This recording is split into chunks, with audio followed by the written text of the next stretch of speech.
Let me ask you something uncomfortable. What if the fastest way to become rich was not earning more money, but refusing to spend it? What if the real revolution isn't crypto, real estate, or AI startups? It's saying, no, I don't need that.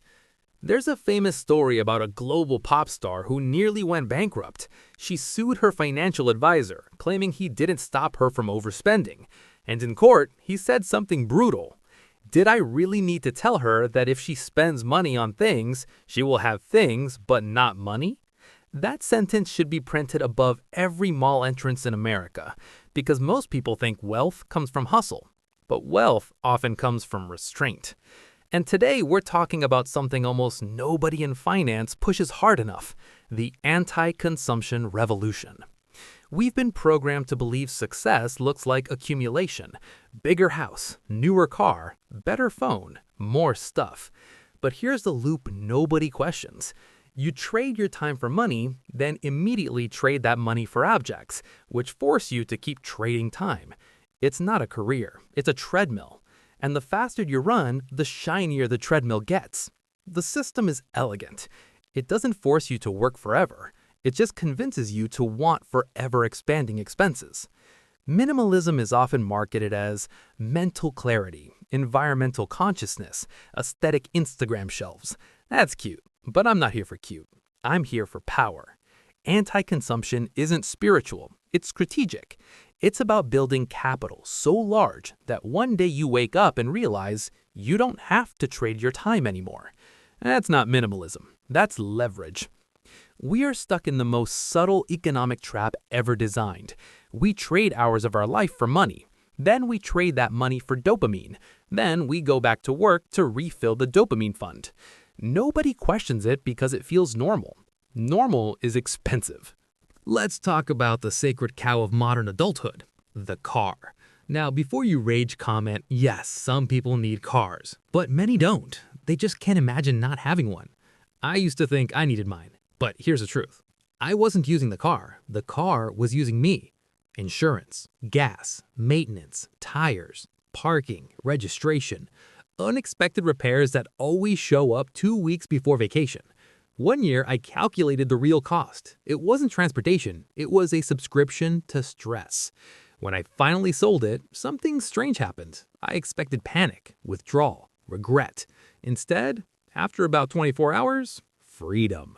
No more circling for parking like a shark with anxiety. No more oil changes. No more, what's that sound paranoia. Just public transport with Wi-Fi. Taxis when needed. And here's the math Americans understand. Imagine selling a $20,000 car, invested at 6% dividend yield.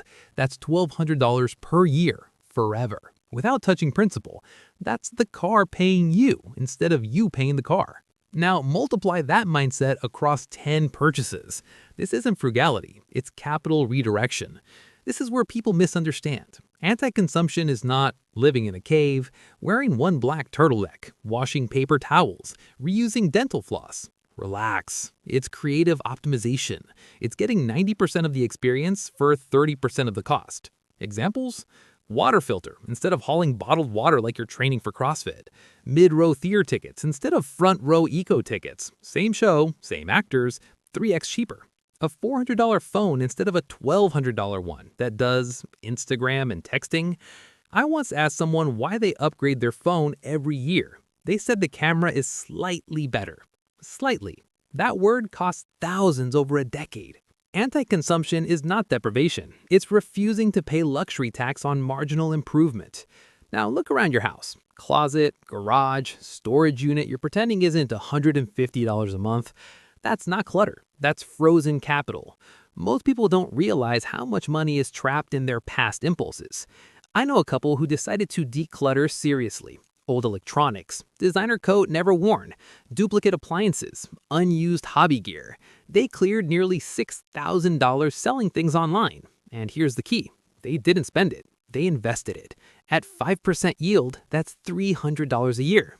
Not life-changing, but symbolic. It's proof you can convert impulse into income. And once you see your stuff as dormant capital, you never look at shopping the same way again. We evolved. We used to buy flashy cars. Now we buy ethical flashy cars. We used to buy fur coats. Now we buy $800 sustainable coats. It's the same peacock dance, just rebranded. Marketing got smarter, but the trap didn't disappear. Next time you see a $3,000 luxury item, don't look at the price tag in dollars. Look at it in months of your life. If you earn $5,000 a month after taxes, and that item costs $3,000, that's over half a month of your life. Gone. For what? To impress who?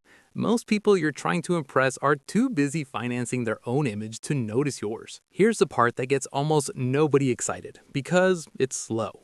If you redirect just $500 per month from consumption to investment at 7% annual return over 25 years, that's roughly $380,000 from restraint. Not hustle, not luck, not crypto genius. Just not buying stuff you didn't need.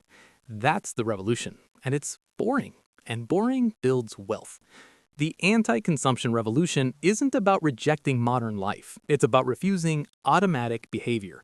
It's about asking, is this purchase buying me freedom or extending my sentence? Because early retirement isn't a math problem, it's a behavior problem. You don't get financially free by earning infinite money.